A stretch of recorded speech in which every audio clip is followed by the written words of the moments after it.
Start. In state of MP and others, etc., versus Neelam Singh and others, etc., 2009 9 SCC 999, the court observed that it is well settled that power of the High Court to issue an appropriate writ under Article 226 of the Constitution is discretionary.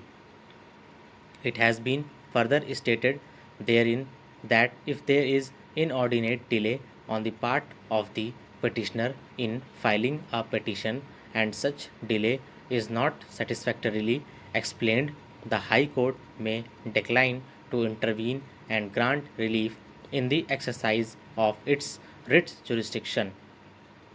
Emphasis was laid on the principle of delay and laches, stating that resort to the extraordinary remedy under the writ jurisdiction at a belated stage is likely to cause confusion and public inconvenience and bring injustice.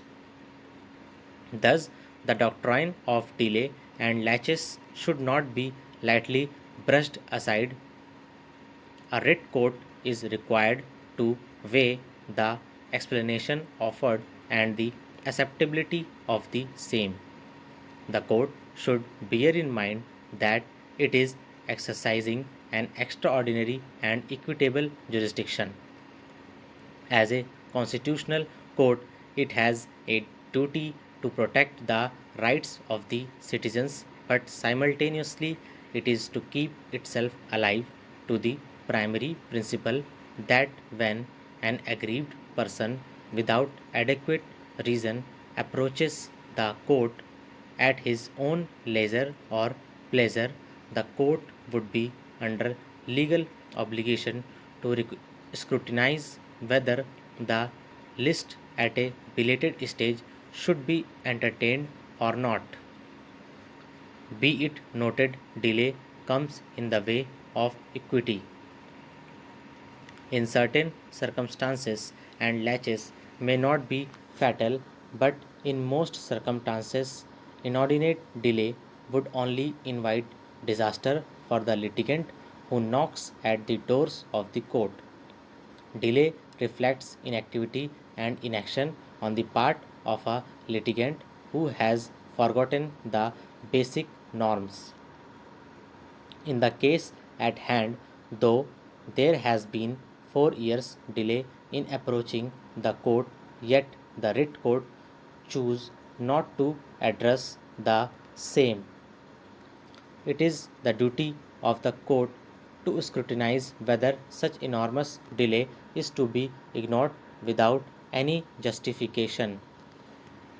That apart, in the present case, such belated approach gains more significance as the respondent employs, being absolutely careless to his duty, has remained unauthorizedly absent on the pretext of some kind of ill health. We repeat at the cost of repetition that remaining innocuously oblivious to such delay does not foster the cause of justice. Such delay may have impact on others' retained rights and may unnecessarily drag others into litigation.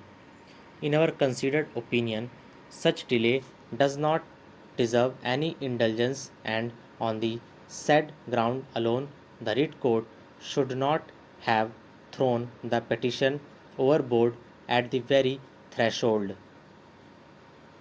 Having dealt with the doctrine of delay and laches, we shall presently proceed to deal with the doctrine of proportionality, which has been taken recourse by the High Court, regard being had to obtaining factual metrics.